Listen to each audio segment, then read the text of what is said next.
So I've got with me today Thomas, Willem, Davie and Pieter, and we're going to be talking about quite a few topics, just sort of all aligned with our journey, finding solutions for South African problems. Davie, I mean, you made the comment today in a presentation that it's a death spiral. I can't see how Eskom is going to That's get a- out of this. that- It's not only Eskom, it's the local authorities as well. The majority of the local authorities, how they're going to get out of their financial mess, I do not know.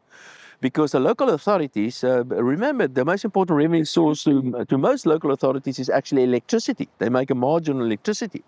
Now, they haven't been paying Eskom, many of them, and then many private sector people that can pay, they put on either solar panels or they buy from somebody else electricity directly from Eskom, for example. So local authorities lose that income as well. And all they sit with now are people that do not pay or can't pay.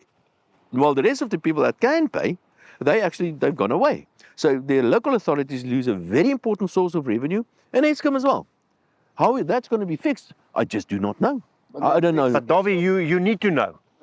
Well, I can give you the numbers. The local authorities owe in excess of 80 billion rand to Eskom. The local authorities. That goes up every month. Write it off. You cannot write it off. The moment you write it off, that creates a precedent. And in fact, they have been writing it off. Soweto. In many instances. 20 years, haven't paid. But Davie talks about a death spiral. Look, Eskom 20 years ago was voted the world's foremost electricity utility in the world, by the Financial Times at an event in New York. So in the period of 20 years, it's been completely mismanaged and wrecked as far as governance is concerned, the way in which corruption has been tolerated in Eskom. And Davie regularly talks about inefficiencies. I mean, we've got a grossly inefficient workforce at Eskom. So all of those things have combined over the last couple of years to make South Africa an energy insecure country. And that's led to, significant economic losses. There was a time I traded on the capital market.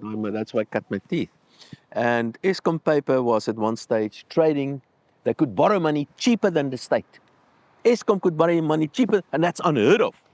No, but I mean, isn't that the same thing as just Eskom capture, where it all started? Willem, if you look at state capture over the last 10 years, 15 years, which started in 2009 when Jacob Zuma became president, there were a couple of parastatals that was a singularly important focus for the state capture networks. Transnet, PRASA, and Eskom, as well as the NEL, but Eskom was a significant one. And the depth to which these criminal networks have embedded themselves in Eskom is quite something to behold. When Andre de Ruyter took over as group chief executive of Eskom, they did a test where they just went to the treasury at Eskom, the internal treasury department, identified a couple of contracts and just investigated those contracts. Every single one of them were corrupt, including the contract that was supposed to provide Megawatt Park with milk and sugar every day. That's the depth and the extent of corruption there. Now, Eskom simply cannot survive the governance model and the work ethic that's taken root there. It's a very toxic place to work. But let's be honest, there certainly is improvement in management as well. They've replaced a number of managers at some of these power stations. And see, I do believe there's a little bit improvement in management.